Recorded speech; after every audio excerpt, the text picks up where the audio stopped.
మావయ్య, నాన్నగారికి కావాల్సిన మనిషి దొరికాడు. ఊళ్ళో పెద్ద మనిషిని నా మీదే చేసుకుంటావా? ఒరే భద్రాచలం, నీ అంతు చూస్తాను రే. చూసారులే పొండ్రా, మొదలే చూడలేదు, నా అంతేం చూస్తారు? ఇంత గొడవ జరిగిన తర్వాత ఇక మా పొలం ఎవరు కొంటారు? ఎవరో కొనకపోతే నేను కొంటానమ్మా. చుబ్బలు కొంటావా? పిడి కావాలా నీకు? ఏది కావాలి?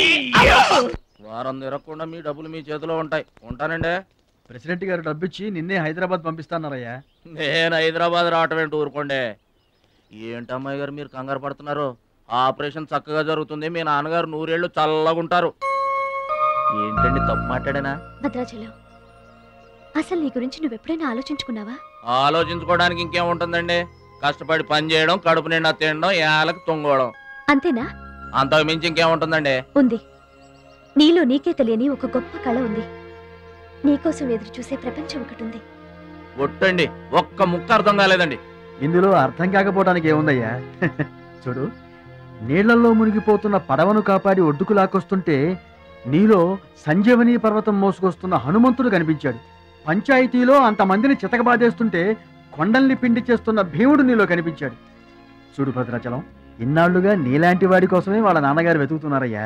నువ్వు వాళ్ళ నాన్నగారి చేతిలో పడితే టైకొండో ఛాంపియన్ అవుతావు. తాయికొండ? టైక్వాండో. భద్రాచలం కొండ తప్పితే నాకు ఇంకొక కొండ తెలియదండి బాబు. అందుకే నువ్వు తెలుసుకోవాలి. నువ్వు హైదరాబాద్ రావాలి. నమస్కారం అండి, నా బతుకు నన్ను బతకనియండి. ఈ ఊరు, ఈ ఏరు, మా వాళ్ళు, మా పొలం, ఇవి చాలండి నాకు.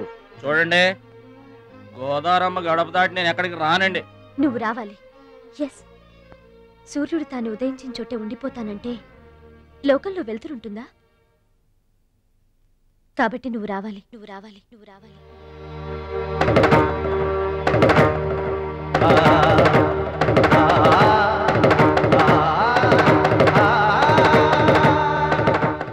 ఇదిగో, ఇది మా అడ్రస్ కార్డు. నువ్వు ఎప్పుడైనా రావచ్చు. ఏమా బయలుదేరదాం?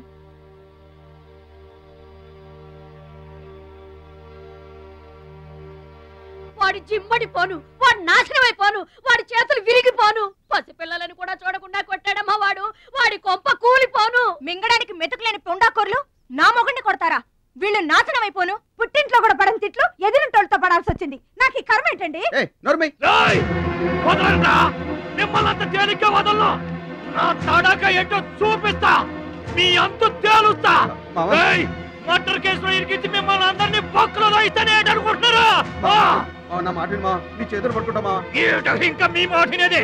నా మీద చేసుకున్నంత గొప్పోడైపోయా మీ తమ్ముడు. నా దిగువ పొలమే మీదే, అది గుర్తుంచుకోండి. నేను గట్టు బిగించానంటే పొట్టు నీళ్లు కూడా మీ చెవులోకి రావు. నేను కాదన్నానంటే బస్తా ధాన్యం కూడా బయటికి రాదు. ఆకలితో మలమల మాడి అనుకుంటున్నారు. పిల్లలు కలవాళ్ళం మలమల మాడిపోతామా? నీకు దండం పెడతాను. వాడు చేసిన సావగొట్టి చెవులు మొయటం అంటే ఇదే. ఆడు కాళ్ళు ఎరగొట్టమును, మీరు కాళ్ళు పట్టుకొని బతుకులాటమునా? ఏటని ఈ అబ్బా నాటకాలు ఆడుతున్నారా? అదిగో వాడే వస్తున్నాడు కదమ్మా, వాడి చేత నీ కాళ్ళు పట్టిస్తామా?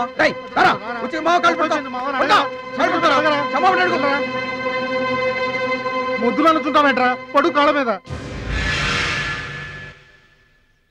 నేను తప్పు చేయలేదన్నయ్య. ఏంట్రా ఎదురు చెప్తున్నావు? వెళ్ళి కాళ్ళు పట్టుకో.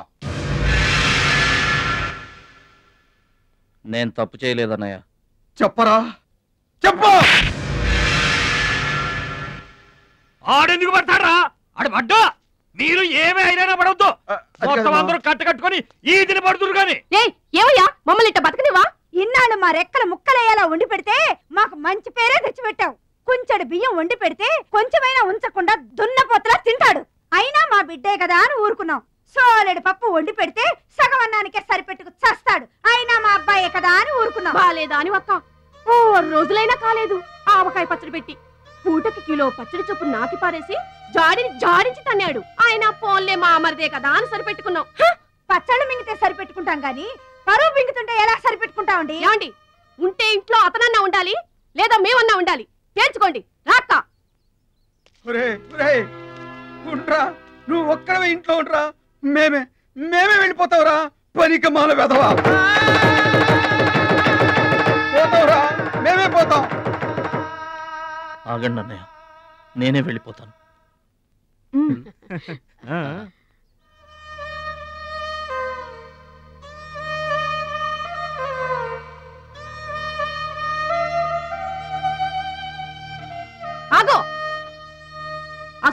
ఏం తీసుకెళ్తున్నాడు చూడండి.